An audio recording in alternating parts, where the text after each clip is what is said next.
Assalamualaikum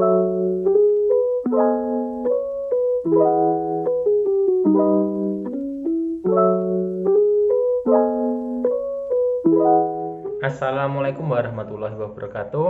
Perkenalkan, nama saya Dadang Tanamal, NIM A220190047. Saya dari kelas 5B PPKN Universitas Muhammadiyah Surakarta. Di sini saya akan menjelaskan tentang atau mempresentasikan tentang makalah yang saya buat untuk memenuhi tugas ulangan tengah semester mata kuliah perencanaan pembelajaran dan pengelolaan kelas. Definisi perencanaan pembelajaran dan pengelolaan kelas. Perencanaan pembelajaran dan pengelolaan kelas ialah sesuatu hal yang sangat penting bagi guru atau calon guru dalam melaksanakan tugas yang telah diamanahkan. Definisi dari perencanaan pembelajaran itu sendiri merupakan keputusan yang diambil oleh guru dengan menyusun materi yang akan diajar, media-media yang akan digunakan, pendekatan dan juga metode yang akan diterapkan dalam proses pembelajaran hingga sistem penilaian untuk mencapai kompetensi yang sudah ditentukan atau direncanakan. Proses pembelajaran akan lebih maksimal dan sistematis jika seorang guru telah mempersiapkan perencanaan pembelajaran ini sebelum melakukan pelaksanaan pembelajaran. Begitu juga dengan pengelolaan kelas. Pengelolaan kelas berdefinisi sebagai keahlian yang juga dibutuhkan oleh guru. Selain perencanaan pembelajaran, pengelolaan kelas ialah usaha sadar yang diterapkan oleh seorang guru yang bertujuan untuk mengelola dan mengatur tata laksana kelas agar tercapai kondisi lingkungan kelas yang kondusif atau optimal, sehingga pembelajaran dapat tercapai sesuai dengan yang diinginkan guru. Tujuan perencanaan pembelajaran dan pengelolaan kelas yaitu satu, menjadi acuan bagi seorang guru untuk melaksanakan pembelajaran dan semua aktivitas di dalamnya sesuai dengan rencana yang sudah disusun di dalamnya dengan sistematis.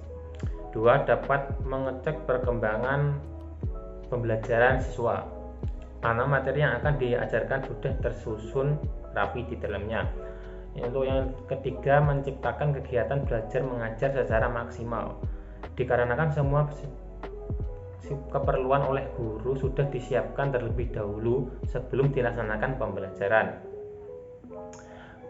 Berikutnya yaitu prinsip perencanaan pembelajaran, yaitu memberi pengetahuan dan keterampilan praktis, kesiapan belajar sebagai dasar pengajaran. Ketiga, menimbang keunikan siswa. Keempat, membatasi sasaran atas dasar tujuan instruksi atau indikator dan menetapkan pelaksanaan kerja untuk mencapai hasil yang maksimal melalui proses pembelajaran.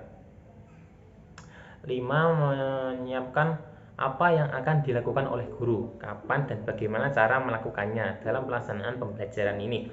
Yang keenam, mengembangkan alternatif yang tentunya sesuai dengan strategi yang telah ditentukan.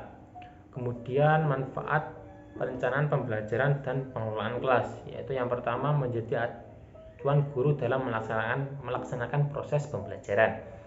Yang kedua, dapat membantu guru mengenal kebutuhan seorang peserta didik. Yang ketiga, seorang guru dapat merefleksi pola pembelajaran sehingga dapat memperbaiki proses pembelajaran berikutnya melalui perencanaan pembelajaran dan pengelolaan kelas. Yang keempat, untuk mencapai tujuan pembelajaran yang sudah ditentukan. Kemudian instrumen di dalamnya yaitu kebutuhan peserta didik. Suatu individu memiliki tingkah laku yang berguna untuk memenuhi kebutuhan ini merupakan suatu kodrat manusia.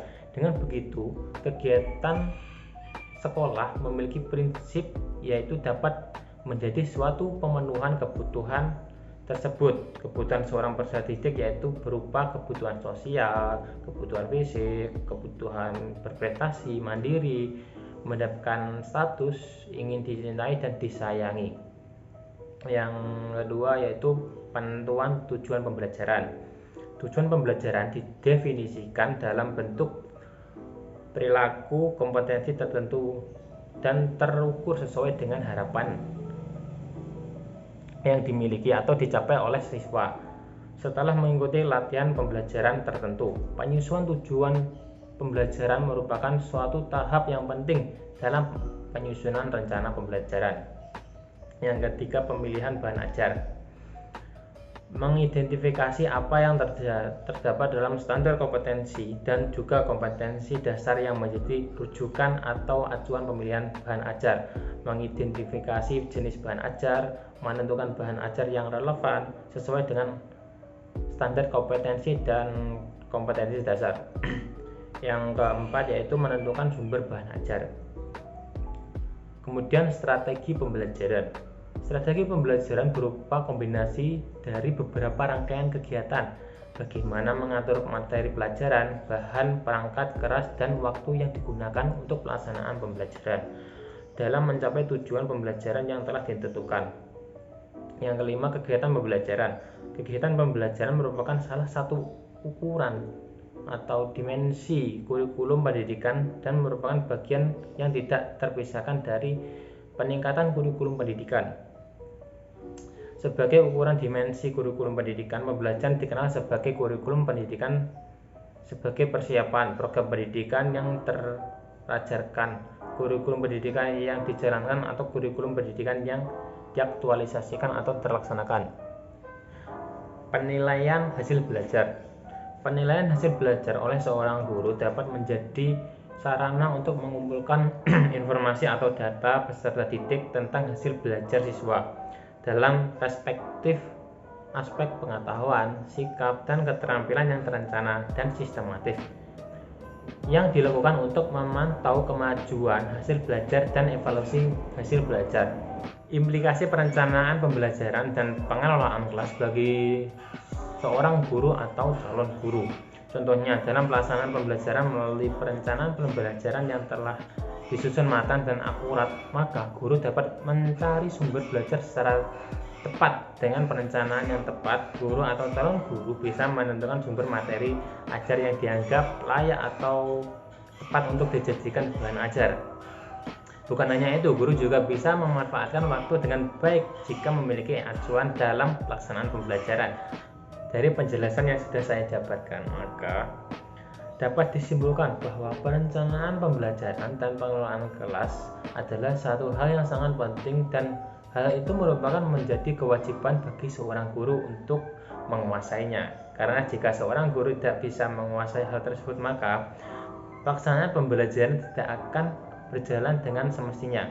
Guru bisa kehabisan dalam menyampaikan materi dan pembelajaran berjalan dengan tidak efektif, dikarenakan dalam pelaksanaannya mengasal dan tujuan pembelajaran pun tidak akan tercapai dengan maksimal.